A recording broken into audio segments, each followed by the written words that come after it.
आपण बघतो की आज रेवणसिद्ध रस्त्यानं नेहमीप्रमाणे सायकलिंगला जात असताना आज बघा मामा चालत चाललेत. मामा चालत कुठं चाललाय? पंढरपूर. पंढरपूरला. कुठलं गाव? काशीगाव. काशेगाव. हं. इस्लामपूर काशेगाव. हा एकटंच चाललाय एकलं का? अडचण होती माग जायला. आज चला म्हणून वारी करून येऊ आपलं. मागं जायला अडचण कसली आहे? असं अडचणी काहीतरी. मग आता एकटंच जाणार? हो.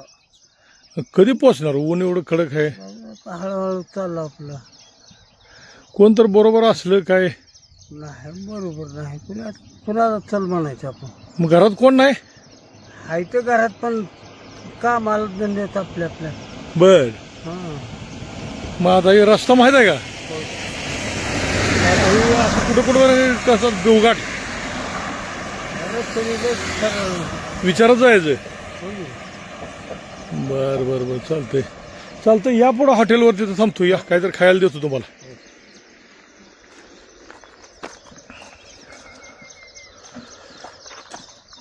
पांडुरंगांचं वीड बघा.